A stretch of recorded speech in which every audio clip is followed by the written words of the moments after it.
I'm really thrilled to be doing it. Oddly enough, even as though Jessica lives probably no more than 20 miles away from me, and our children in Boston were seen at the same hospital. We did not meet until I think it was just a little over a year ago now. And we were introduced by a mutual rare disease mom who happens to also be a podcaster. Um, like me, Jessica is mom to 3 children. Also like me, 2 boys and a girl, different order in each family. And like me, we both had one child with a rare disease. Differentiating us is Jessica's children are all adopted. But I think that that only adds uniqueness to her entire experience, which she layers in beautifully throughout the story in the book that she has written and we will discuss tonight. Her podcast, which I love, I actually just forwarded her most recent episode to my daughter and her boyfriend because they are both rock climbers, and so features a rock climber. But her podcast, which is called I Don't Know How You Do It, and I think if you haven't listened to it yet, all of you will really appreciate it, really looks at people who have done sort of things that are so exceptional and almost unimaginable. And I love this about Jessica's podcast because they're not just families who have experienced a tragedy like Jessica and I have having a rare child, but there are people that have just done something that might look insurmountable, talking about how they've handled it. And I think we need more of that in our community as a whole, and certainly more of that as we face the challenges that we face when caring for medically complex kids. We have had the honor at Courageous Parents Network for Jessica to be a blogger in residence, which means that she comes to us and blogs once a month on a different topic. But I also want to say that Jessica's writing is so exceptional that it's been featured in the Huffington Post, The Mighty, Psychology Today. And now I would love to just jump in because if I showed you how marked up my book was, which I sort of am, you would know that I really love this book. So let's talk a little bit about why I love this book so much, and then I'll maybe let Jessica read a little bit of it. I'm not really I don't really often read memoirs.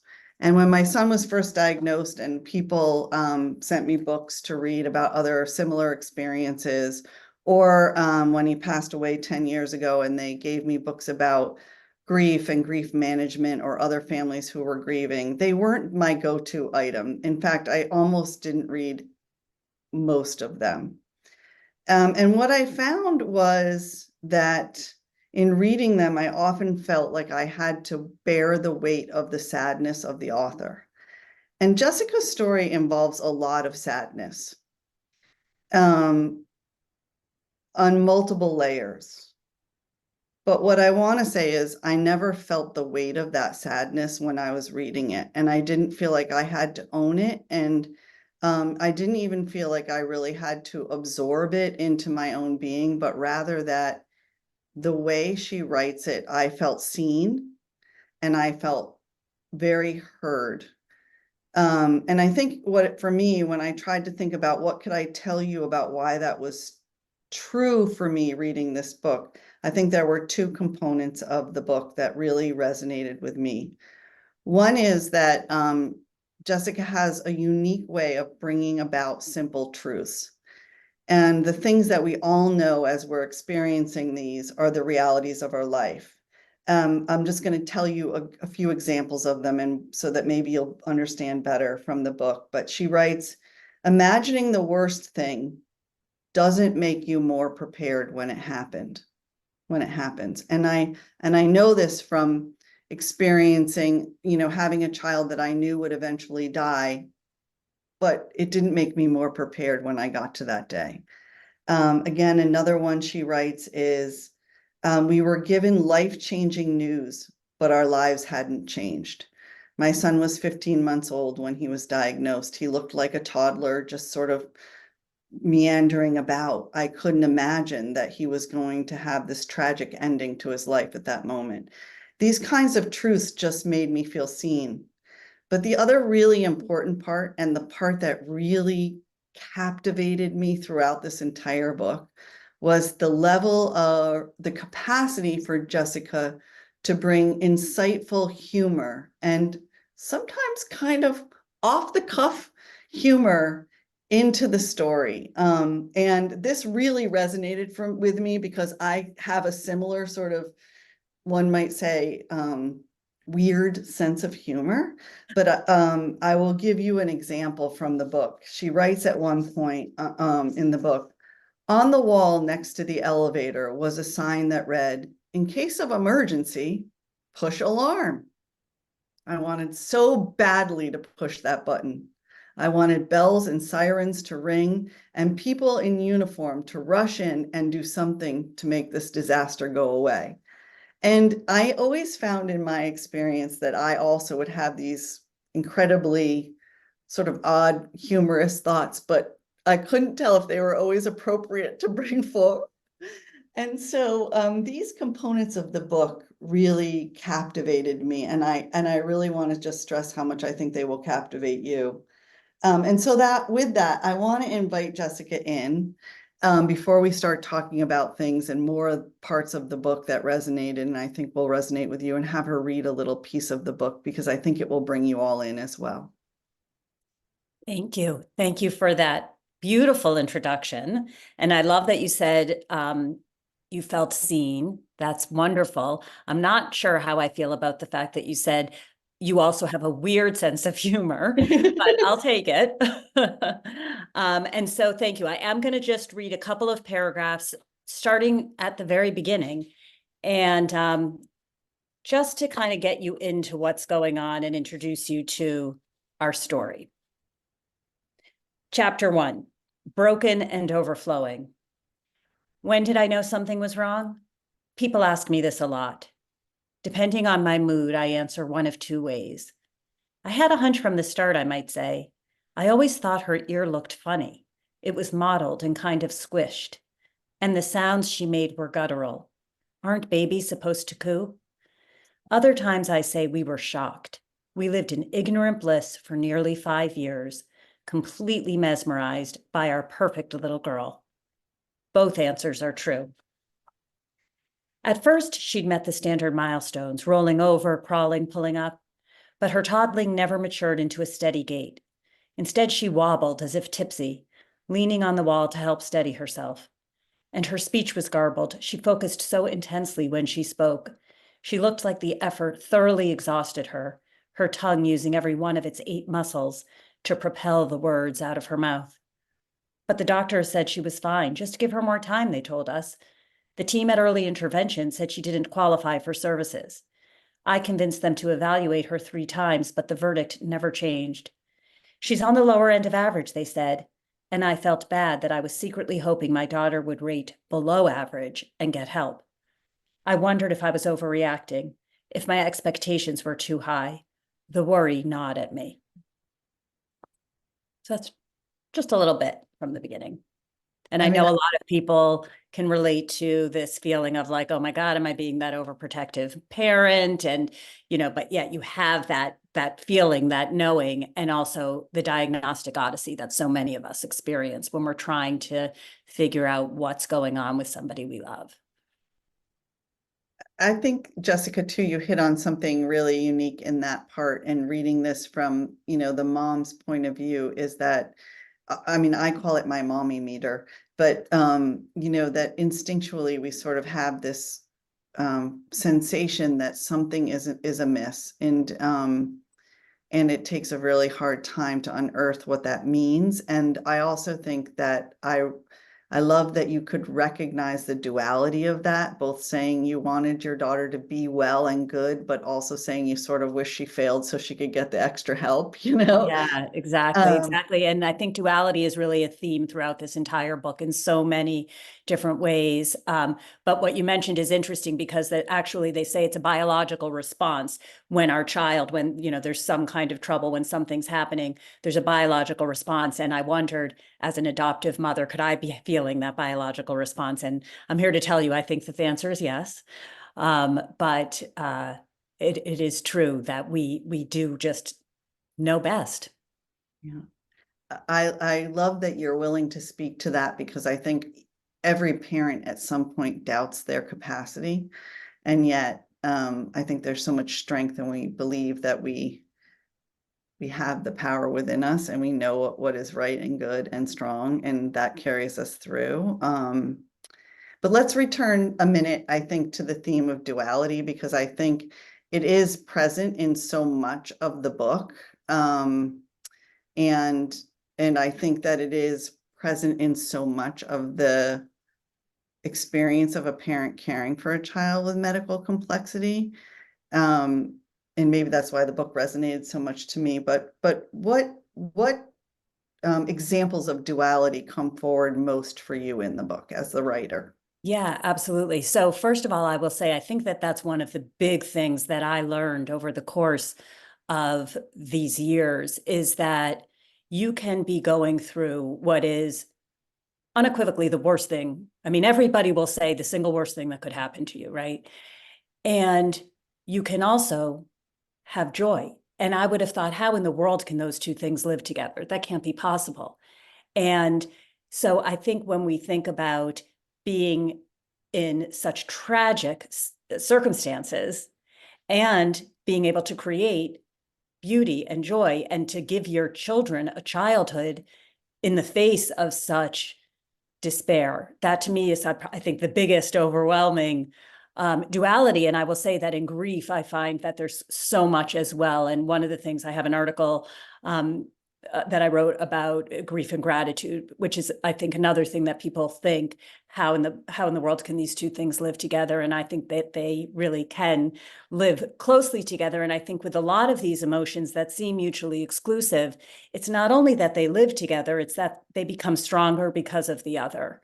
And I know that that was the case for us, right? So, you know, the fact that we are suffering makes the ability to find those moments of happiness and joy that much greater, and vice versa. So I write about it a lot like a dance. You know, they twirl together and sometimes one of them's taking the lead and sometimes the other is taking the lead, and sometimes you're spinning so fast you just collapse, but you get up again. And that's how I kind of think about it. Yeah, I wrote down 2 lines from your book that speak to that one. The sadness and joy dance together, each perhaps more powerful because of the other. And you had written that about actually at your wedding, I think, regarding your sister's death. Yeah. And also then I wrote down, it's a particular dance to be realistic and optimistic at the same time when those two things are at odds. And in my own experience, I found that same thing. I mean, most of you who know me would know that I would be apt to say I wouldn't wish Sanfilippo on Benjamin for his life or mine, but I wouldn't change my life because of it in any way, because of the gifts that it brought to me, which in some weird way seems odd, but I learned and gained and got so much. And I will tell you that I think that being able to have that capacity to hold both hope and sort of grief or sorrow simultaneously is important but unique. I'm not sure everybody can do it, and I love the way your book illustrates the opportunities to see it in such a tangible way. Yeah. I mean, and I think that one of the other things that happens over the course of the book is that what I'm hoping for changes, right? So, you know, obviously the number one thing we're hoping for is a cure.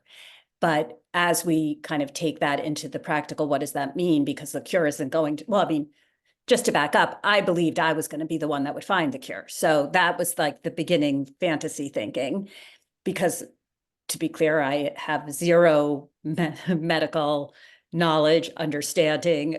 I don't have the funding to be personally, you know, coming up with this miracle cure. I did not even know what mitochondria were when Dahlia was diagnosed. Like, but yet I was like, well, okay, we're going to be the Lorenzo's oil of the 2010s or whatever. And as that I'm going to personally cure this incurable disease kind of, started to dissipate a little bit, then it was getting into a clinical trial, and that was so all consuming. And when Dahlia finally did get into a trial and then was told she was not well enough to participate, then it's like, okay, so what happens to that hope? Now, what are we hoping for? And I write about this a lot because I think it's such an important point. And there's this notion, and my father used to talk about being a prisoner of hope in a different context altogether. But I felt all along, and still do, that the absence of hope feels more like a prison, right? So it's not that we didn't hope for a miracle anymore, but we also hoped that maybe Saturday would be a good day. Maybe the outing to Target would be awesome, And so it's just, you're hoping for different things along the way. Yeah. I mean, Not to say the fantasies don't have their place, because, that was important too. yeah, I mean, I know in my own personal experience, like you, Jessica, I was heavily involved in funding research and working towards a treatment. And I thought it was going to be a cure for my son. And I know that moment, or that line of demarcation that came when I recognized that the science might not evolve in time to meet the need of my child, and what that meant. And I also can recognize in that moment what capacity I had to still hold the hope. And at Courageous Parents Network, and again, this, I think, really why some of the book really resonated, is we do try to teach families and show families through the stories of other families like yourself that you can refine and redefine your hope continuously as a human being. And it is one of the unique parts, and I think in some ways a gift of parenting a child with medical complexity, that you have this, you develop this capacity to see that a trip to Target can just make a really good day, and you can be grateful for that experience. And at the same time, you can still feel like crap and be angry and be all of those other things, but that you can hold both of them in a certain space. Yeah, and I think that's a really important point, because you don't want to kind of want to come across as Pollyanna, because there's so much horror involved here in this path and in this story. But I think that there's a difference between living, let's take fear, for example, living in fear and living with fear, right? And I think with all of these things, we can look at it that way, right? The difference between having that thing be the all-consuming versus saying, like, that's here and that's real, and I'm going to acknowledge that, and there's these other things, and they can live together. Yeah, I don't want to be a spoiler alert for those that haven't read the book, because I really want everyone to read the book. But I think that I have to ask this question, which is to say, you experienced a lot of tragedy in your life, not just the loss of your daughter. And do you feel, or how would you frame that in relation to your ability to parent your daughter in the way that you did, and to be a bereaved mom who's writing a book about her experience? Yeah. So yes, it's I did I have lost 3 parents and 2 sisters, and now obviously my child. And I will say that the loss at the beginning of the book, which is my sister, is the loss that shaped me the most. And the reason why is because it was unexpected. She was my best friend. It was, just totally sudden. And the way I write about it is that I lived in like this bubble before that, right? I just kind of was going along, and that death poked a hole in the bubble. Then I started to see the world through that clarity. So it did change everything for me. And I think in terms of how that shaped me in terms of the parenting, I would say that I looked at tragedy, look, my daughter's doctor called me Job, right? So it's a lot, but I'm not inclined to say, like, why me? And people ask me that all the time, and I don't really understand that, because I look out at the world. And boy, I feel like, why not me? Like, what would make me think that I would be exempt, because there's a lot of suffering. So, I don't know, again, maybe it sounds a little bit Pollyanna, but I think I just had a clear sense that really, really, really horrible, the worst things in the world, things do happen. And yeah, they might happen to me. And I will say also, in retrospect, I didn't really think about this at the time, but my parents lost their daughter, obviously, when I lost my sister. And I watched them. I wasn't conscious of it, but they carried on. They had a life afterwards. And it wasn't the same life by any means, and they weren't the same people by any means, but they had a life. And so I had seen how that could be possible firsthand. I had a similar experience that allowed me, I think, when my son was diagnosed, to sort of say, this isn't going to be the thing that's going to drag me down so far I can't get up again. But it does bring me to another thing that I want to bring forward in the book that I think will resonate with a lot of parents, which is this sort of feeling, a couple of things, feeling like an imposter, like coping with that feeling of when people say, especially you, because you did have so much sadness and tragedy in your life, like, I don't know how you do it. You must be amazing. And, I do whole workshops at Courageous Parents Network on how to respond to people when they say things like that, because we all get it. And I think we all go, ugh. Yeah, I And responded by starting a podcast with that name. yeah, and so like, just you bring it out, like you wrote in the book, I feel a bit like an imposter when I meet people now who tell us they think we are amazing or inspiring. And just that feeling of being an imposter, but also, I think also that feeling of, is this my responsibility to own that for you? You know what I mean? But and you talk so openly about that in your book. Yeah. And, I think that we got that maybe even a little bit more as adoptive parents. So, when you adopt, you have reams and reams and reams of paperwork and, so many interviews and home studies and all this kind of thing. And you do get asked a lot of questions, like, would you be, I'm sure they say it in a better way than I'm about to say it, but like, would you be open to a child with? And then there's like literally like 3 pages, and it's, you check off, all the different things that you'd be open to.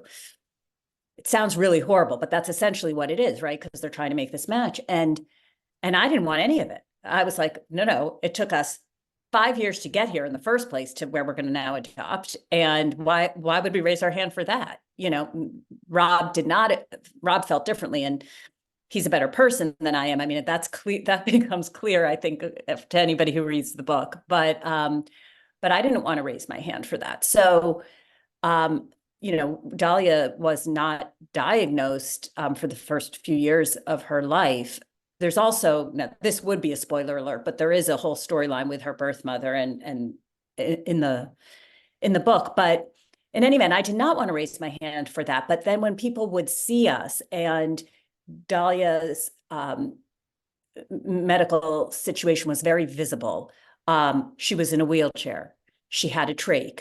She had hearing aids. She had leg braces. She had hand braces. I mean, so you see her, and there are heroic people out there who adopt people or foster people who have all kinds of conditions. And these people are incredible. And I am not them. This was an accident. And by the way, thank God, because this child was meant to be mine. I was meant to be hers. And had we known, we wouldn't have raised our hand. So that is something that I'm so, so grateful for, because there's no question that we were all meant for each other, but it wasn't a deliberate choice. And that's what made me feel like an imposter, because I know that there were people who thought that we signed up for it. I think, Jessica, I mean, I've had that same feeling, and I gave birth to my son, so I'm not sure it's a relative. I mean, I think that it's a distinction, but I don't think it's a definition, I guess is the right Yeah. way I want to say that.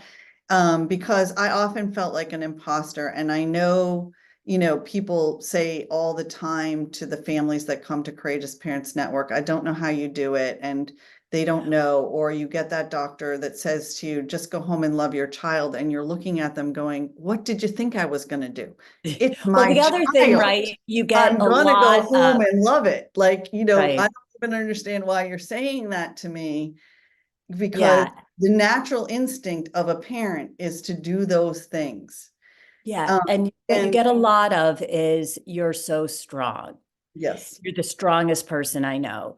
And of course, we know that people mean well, right? People don't know what to say, they mean well. And yet they say things that can, really hit the wrong way. And that one is an interesting one because you get that, in complex parenting, and you get it in grief, this whole "you're so strong" thing. And the problem with that, and people don't realize, is it is, well, if you're telling me I'm so strong, then I feel like I can't fall apart, Yeah. right? Because I'm so strong. Right. And so you do get "you're so strong" and all the time. I don't know how you do it. And again, people don't know what to say. So they'll just be like, I don't know how you do it. And you're like, how do I even respond to that? Mhm. How do I respond to that? By, you do what you have to do. Yeah, I mean, I think you capture this also really well in the book, not just in circumstances like this. And I do a whole workshop at Courageous Parents Network on this whole topic, but I think some of those statements make you feel outside of yourself. Mm. And that feeling of being outside of yourself is disarming. And there are so many other parts of our life that we're already living because of the medical complexity of our child, where we naturally feel outside of ourselves, that we get angry when other people put us in that position. Mhm. And in reality, what we're trying to do is hold their emotional burden, when Mhm. in really what we should be doing is bolstering and building our own. But I love, like, I loved when you wrote, and this was about, again, around your sister's death, but I felt more like I was playing the part of a grieving daughter than actually being a grieving daughter. Oh, this was about your My mom. mother. Yeah. And I sometimes feel that way in my own grief, that I am actually an actor around it, Mhm. as opposed to experiencing that. And I think that that is really important. And I also love that sense that you captured about how there are so few people who could understand what you were going through in the book, and how that can sometimes make you feel like an imposter, or outside of yourself, or alone. um because you can't stand at pickup line at your elementary school and talk about the issues that are going on with your medically complex child, because Oh there's my God. nobody who's going to get you. Nobody's going to get you. And I remember, I mean, I used to get to work at like 8:30, 8 o'clock or 8:30. And like, sometimes I would have saved my daughter's life before I got to work. Like, that's a fact. Her trach would come out, or she would need emergency suctioning, whatever. And you get to work, and then somebody says, "Oh God, my kid almost missed the bus. They weren't their backpack, wasn't at the lunch, whatever, whatever they have." And that's when you start to feel like, oh my God, my life is so wildly different. And you can't begin to be like, well, you think that's bad. Let me tell you, you can't do that, right? And so it is isolating. And you want so much to be able, I mean, and for me, work was just a huge refuge. Like, the fact that I was able to go and be a person who was not in the moment of, playing these other roles. And I think a lot of people feel that way about work, by the way. You don't have to have a medically complex child to feel that way. We do it because it gives us a sense of self. But um, this idea that what your life is so unrelatable, and even when you take a step back, as you're saying, sometimes you feel like you're an imposter. You're like, I can't even believe this is. But I will say one other thing on this note, which is, I think it's a good thing we don't realize it when we're in it, because it's so intense. And we're up so close that all we can really see is what's the very next thing that needs to happen. And this became so clear to me right after Dahlia passed, because when I was in her room and she was not here for the first time, and I mean, I practically lived in the room, right? Dahlia was an eyes-on patient, meaning myself or Rob or a nurse trained in her care had to have our eyes on her 24/7. When I was in the room that first time without her, and I looked around and I thought, oh my God, I saw the hospital bed and the pump and the vent and and you realize I'm here in a hospital room. I'm here in an ICU in my house. I never saw that when Dahlia was here. I just saw Dahlia, Mhm. right? And so I think that when you're in it, it's like you can't step back and look at the big picture. It's too big, you'll collapse. You can't do it. You just have to kind of do whatever the next thing is. And this is like totally irrelevant, but now I feel like it's a good time to mention because this book was actually written and submitted and accepted for publication before Dahlia died. And I think that's really important when we talk about this book and we talk about this storyline, because this is not a book about my daughter's death. This is a book about my daughter's life. Yes, I went in and wrote an epilogue, but that was never meant to be this story. And I think that that comes through completely clear when you're reading it. I never felt like you were writing it in post-mortem, so to speak. Like I Yeah. didn't get that impression. And as a bereaved mom, I kind of know that line in the sand, so to speak. Yeah. That brings me in, and I want to make sure we leave a lot of time for questions. And we have about 700 things that we didn't discuss yet, so we'll try to cram one in. But one of the things that I think came through clearly for me, and just as a segue in the book, was just how much our children guide and sort of influence that capacity within us. I mean, I know in my own interview, and again, after Benjamin died, but only very shortly after, that's on Courageous Parents Network.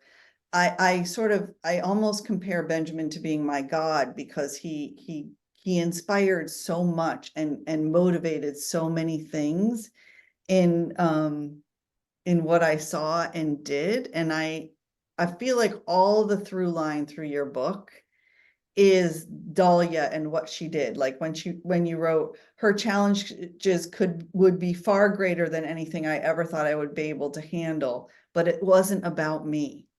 Mhm. Or as though she was disappearing, fading backward into the disease, she never let it define her. And I felt the same way with Benjamin. Even as I saw him losing skills, he didn't let it define her. And so when you're reading your book, Jessica, you don't feel that like after effect of, oh, I'm a bereaved mom. You just feel that inspiration that's coming. And I think in my own life, it came from my son, and it is reflected in the work I'm doing now. It's reflected in how I do everything.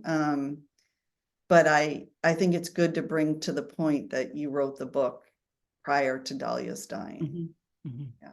Yeah, and I agree with what you're saying. And for me, I felt like, look, if there was anybody who had a reason to say, woe is me, to be angry, to be petrified, to be, all these things, it was Dahlia.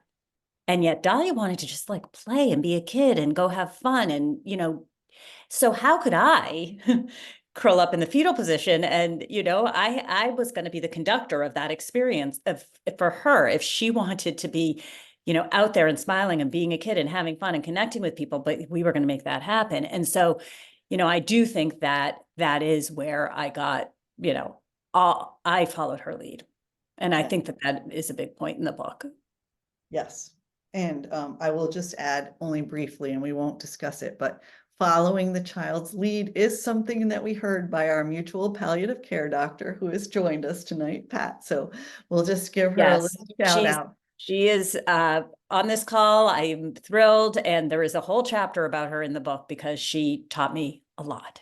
Yes, same with me. So we're coming up on 8:40. So I know we had talked about maybe exploring grieving within the family, Jessica, and how both when our children are alive and after they pass away, how we grieved in our partnerships, and then maybe a little bit about the siblings, because I think those are components of the experience that are universal. So I'll just jump in and say how much I appreciated the moments that you pointed out that you and Rob weren't necessarily going to process this the same way. I know that was true in my own partnership. But what I also really resonated with me, and I can remember saying to Stuart long before Benjamin passed away, but as we were thinking about that anticipatory grief, but saying to him, I don't know if I'm going to be able to pick you up when I'm already laying on the floor. And I felt so burdened by the responsibility of that, because I also have, like you, two other children that I knew I was going to have to like somehow bring up. And so when you wrote in the book, but that night he let the grieving be mine, it would be too painful for us to be there together. Just the generosity of that, first of all, in your partnership, and then that you were able to voice that for other parents, I think, and other couples. So maybe Yeah. just, And, I mean, look, we know that more than half of parents, forget about medically complex and parenting on the precipice and all of that. We know that more than half of parents who have a child with special needs split up, let alone when you're talking about, extreme parenthood, which is what I think I coined that phrase. And if not, I'm going to take credit for it because I think of it as an extreme sport. But so it can cause such fractures in the relationship. And, so I feel so grateful that that wasn't part of our story. And I do write about this idea of taking turns because, when you're in it and you're feeling terrible and you go in and you want to lay that on the only other person in the world who truly understands it, but they may be in an up place at that point. Maybe they're in the middle of like, having a water fight with the saline bullets or, racing the wheelchair up and down the hallways. And then you come, so we would have to kind of say like, is this a good time? And, check in with the other one and not just dump. And I think that that's probably something that, maybe people do again, even when they're not in this particular situation. But the other thing is that I do think that when we started to recognize that the feelings of worry and concern and fear and all of that were coming out really differently, right? So for me, it comes out as anxiety. For Rob, it comes out as anger, so, that I talk about that a little bit in the book as well.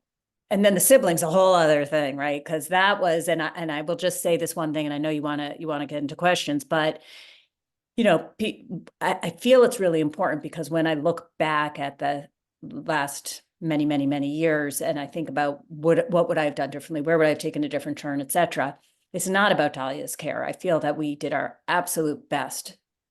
I don't know what we could have done differently. I do think I would have done something different with the way we shared with our other children. And this is, also in the book, but we never made a decision together that we're going to put on a strong front. It just came naturally to us. And we felt that that was protecting our other children. So we really did put on, like I said, a strong front. And one night, our eldest came to us and really fell apart, said, there's something wrong with me. So, my God, not you too. What's wrong with you? And, and our eldest said, well, I'm so scared. And I'm so angry. And I pray and I pray and I pray, and she's not getting better. But you guys are fine.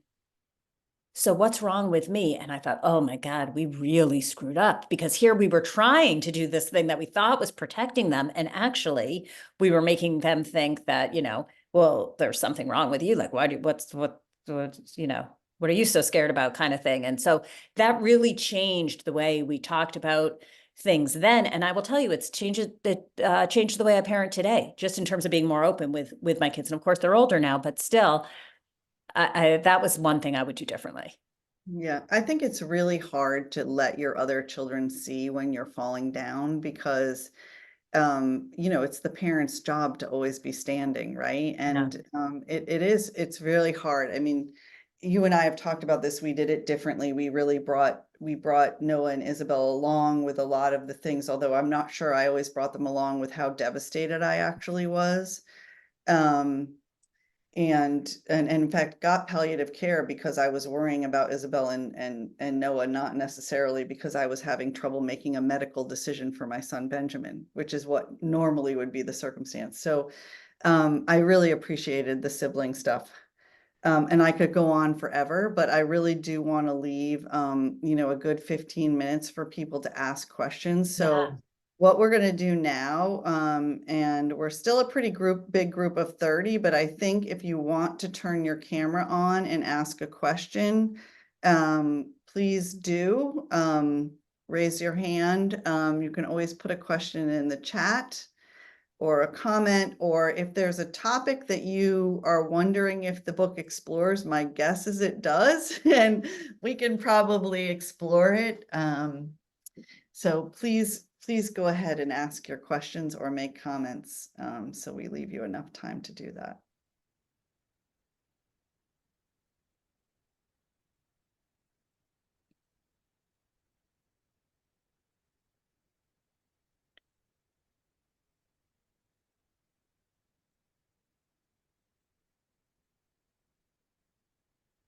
Oh, I think we have a chat.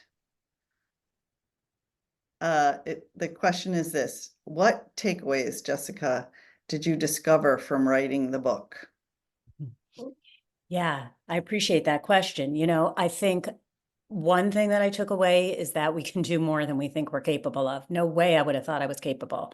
So that was a takeaway. I think the importance, the process of writing really helped me be more than a bystander. It helped me shape the narrative a little bit, make sense of it. So that was a takeaway. I think the notion that we talked about at the very beginning, that we can hold things that seem so mutually exclusive, we can hold room for both of them together, I think was another takeaway. Yeah, so those would be some of the takeaways, and happy if anybody's interested to talk about the writing process now or at another time. So Jessica, that just while we wait for somebody else to come with a question, that reminds me, when we were talking earlier, you gave me an example, and I don't know if there's any clinicians tonight on in the Zoom room, but you gave me an example that you said that how somebody had utilized your book, and it was really unique from a clinician perspective. So maybe if you'd share Yeah. that, I think people would be interested. Sure. It was really interesting. So the book has only been launched a week now. So it's really brand new. And there's the head of neonatology at a big hospital in Philly actually took two of the chapters I wrote about life in the PICU, in the pediatric intensive care unit, where we spent 3 months. Dahlia turned 9 there, and that's when her trajectory changed dramatically, and she lost a lot of functionality. And I wrote about what it was like, life in the PICU. And this neonatologist sent that chapter to the whole staff, to 800 people, and they did I call it a lunch and learn. I don't know if that's what they called it, but they did like this lunch conversation about it because she wanted this firsthand account of the family's experience. She felt that it was useful for them to see. So yeah, I was gratified to hear that it was being used in that way. So we have a couple of a couple of questions that are around the writing process. So let me read them off to you, and maybe you can address them sort of all in one. One is to say, Emily comments, I'd love to hear more about the writing process. How did you start? How did you decide where to go with what you wanted to cover in the book? Suzanne writes, how and when did you decide that you would be writing a book about Dahlia and your experience? And then Sophia writes, can you share more about what it takes to publish a book? So maybe. Okay, yeah. So we could, the whole what it takes to publish, I don't know. We may have to do a separate little, I'm available if you want to have a sidebar conversation on that at some time. But I will tell you, to Suzanne's question about writing a book about Dahlia, this is really, really important to me because my father wrote a book about my sister's death. And he said he was a terrific, brilliant writer. He was really, this is what he did. And he wrote a book, and he gave it to me, early reader, and said, I've written this book about Nomi. And I read the book, And look, Nomi and I were like best friends. She was the closest person to me. And I thought, this is not a book about Nomi. This is a book about you and your relationship to Nomi and your journey and what you went through. So I will never say this is a book about Dahlia. I will say this is a book about, this is my story as it pertains to Dahlia's life. But I know if Rob were to write the book, and he's a terrific writer, if he were to write the book, it would be a totally different book. So so the book, and in fact, the original version of the book had a lot more, I'm assuming people on this call haven't read the book yet, but had a lot more about our fertility journey. Now that's a chapter or something, but I mean, there was a lot more about it. And there was a lot about Guatemala in there too, because we were in Guatemala 5 times. And there was a lot happening politically at the time. And so that part did end up getting taken out. But when I was writing it, it really was about this whole journey from when we decided to start a family. And so it was a bit of a broader story. I do think it was the right choice, the right editorial choice to thin it out a little bit. But in terms of when I decided to write, I wrote the first piece. I had written essays. I wrote the first piece about Dahlia's diagnosis, and it was in the Huffington Post, you know, a long time ago. And it got a pretty significant response from people writing in about it. And so it had struck a nerve with people. And I don't know if it was people who just were interested in a life that was so very different, or people where it resonated in some way with them personally. And I like writing personal essays. That's very, that's, I kind of just love to do that. So I wrote several pieces. And then when we were in the pediatric intensive care unit for so long, then I started to write more pieces for Huffington Post, Life in the PICU. It's all about the nurses, you know, these kinds of things. And so I had written a bunch of essays. And then it was a couple of years later, I was, Dahlia, mitochondrial disease is an energy deficiency disease. She napped a lot, and I was at her bedside a lot. And I just said, I'm going to write a book. And it was a little, you know, naive, but I was like, okay, I'm going to write a book, and it's going to be a memoir in essays. I'm going to string together all these essays. And that was the first pass at it. But to the question about the publishing journey, I think I thought it was a little bit better than any of the people I sent it to did. And now, of course, I look back at it and I'm like, oh God, that was not good at all. But in any event, it ultimately evolved, and it was clear that what the story really wanted to be was a memoir, not a bunch of linked essays. So Beth, I see that you have your hand raised. Would you like to turn on your camera and ask a question? Sure. Hi, is it on? Yep. Yep. Yeah. Okay. Hi, sorry, it's a little dark. I finally got Bella to sleep here. But my daughter actually has a mitochondrial disorder as well. But my question's about the sibling. So my daughter was given an 18-month prognosis, but she just turned 8 in March. You know, it's a degenerative condition, so it's kind of a miracle that she's still with us. But I also have a 5-year-old girl, and I'm wondering, like, what age did your children start to understand that Dahlia would, like, that she would pass away? Like, she wasn't gonna always be there, and to sort of appreciate the time that they could spend together. And, you know, like, Lily's just starting to read. So I tell her, why don't you go read to Bella? Like, well, you know, appreciate the time, like, do these simple things.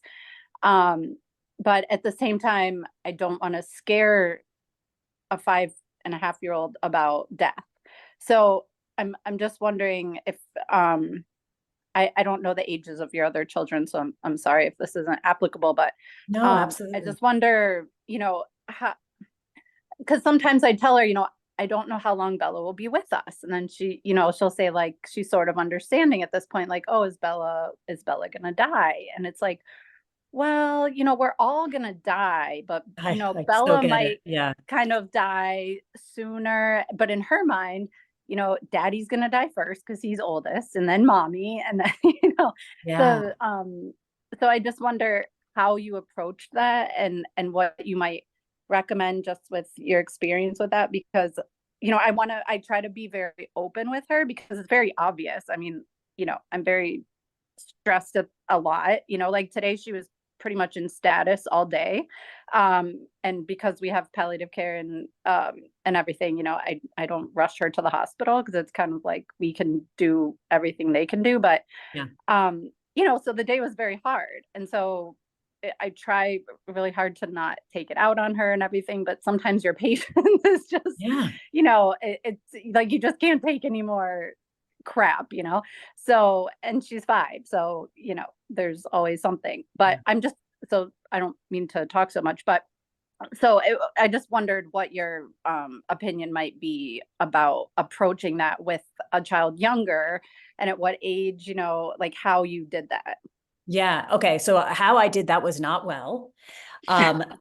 So I'll start with that because, you know, like I said, I think that now with a little bit of hindsight, so Dahlia passed away 1 week after her 17th birthday. And that was definitely, I think, older than people might have predicted. But, you know, as I was saying earlier, we did not share openly. We didn't, I was very stubborn about this issue of, I refuse to grieve my daughter while she's still living. And I would talk to the other kids about that. We are not grieving because Dahlia's here and we're, you know, living. I would do that differently now. And what happened was I was invited at some point along this way to be on a panel talking about ambiguous grief. And I said yes, because I will always say yes to anything that's going to raise awareness and, you know, bring some of these issues to the forefront. But after I said yes, I had to Google ambiguous grief because I had no idea what it was. And so then I read about it and I realized, so ambiguous grief, and people who aren't familiar, is grieving somebody who's still alive. That might mean that they are not with you physically, they're a prisoner of war, and so you have ambiguous grief, or they're with you physically, but they're not with you in the way that they used to be. That might be an elder who has dementia, something like that. In our case, it was the changes in Dahlia. It's different from anticipatory grief, which is what it sounds like.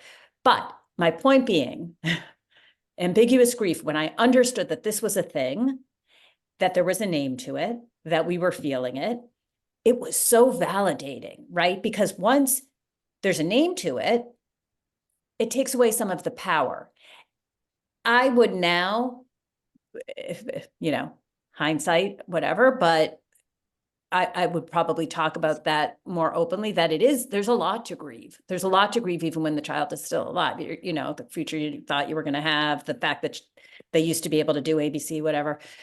But I would also say that the experts, there are so many people, and we were talking about palliative care a second ago, and, you know, I'm sure you have, you know, great caregivers, experts. They know how to talk at the different ages, at the correct developmental levels. And Dahlia's doctor used to say to us all the time, I want to come over and talk to the other kids and we need to unpack things. And I was like, we don't need to unpack anything. We're perfectly happy having everything in, like, let's keep the suitcases. Nothing needs to be unpacked. But he knew, and he was right. And so I would rely on some of the experts you have at this palliative care team. And I would ask them, how should we be talking about it? Because I think, again, I would be more open and I would do it at the developmentally appropriate way for their different ages, because Dahlia was our middle, but I would rely on the experts now is what I would approach it. Yeah. I mean, like I said, the large reason why palliative care came into my world is because I was concerned about my other 2 children and how to handle that. So Jessica, you give good advice. I want to just wrap up tonight with this last comment from Ivy, because I think it really summarizes the book. And then maybe Jessica, you could tell people where they can find the book. But Ivy writes, Jessica, you spoke earlier about hope, recognizing that it is essential, no matter if it's microscopic or grand. What experiences did you have with others, including providers, who didn't get the importance of instilling hope? And what can you share about a way to respond? Oh, that's such a good question, because we absolutely had hope. And again, it might be micro, it might be grand, as you put it. But you could see sometimes when the providers were not quite tracking with you, right? And especially, they don't know your child the way you do. We were very, very lucky that they were all really clear about that in terms of, for example, Dahlia couldn't move for the last 2 years of her life. She was totally frozen. She could not move. She couldn't blink. She could not move. And so a provider might think we were at one particular stage. And we knew we knew that she was there. We knew that. And so that gave us hope. Again, maybe not hope for a miraculous cure, but hope that the day might be okay. And so I think that we were lucky in terms of the providers, even though they were like a few steps further down the road than we were, they did know and say to us often that they would defer to us, which is a whole other thing when you become the expert all of a sudden, and it's something that you never wanted to even understand what mitochondria were, and now you're the expert. But in terms of being the expert on your child, that is something that all of us are, no matter what the circumstance, right? Yep. Okay, well, we're bumping up to a little past 9. So Jessica, if you, and all of this will be, all will receive a recording of this, in the room. And with that, you will also receive information on how to get Jessica's book if you're interested in buying it, which we hope you are because it's very good. I really feel like you're going to have so many dog-eared pages from the places that you really relate. And with it, some resources on CPN about some of the things that we talked about tonight and are addressed in Jessica's book. Jessica, I really can't thank you enough for joining us tonight and having such a robust conversation, not just about your book, but just about, parenting children with complexity and what it means. And I feel like we could talk for 2 more hours yet. So thanks for everyone who joined us. And we'll see you next month in the room when we are actually talking about decisional regret, another hot topic. Yeah. Well, thank you. I just want to, thank you very much for having me. And thank you for everybody who, gave up an hour of their evening to come here. I really appreciate it. And the book, wherever you like to get your books. I also have a lot of my essays and other things that are happening on my website, which is jessicafeinstories.com.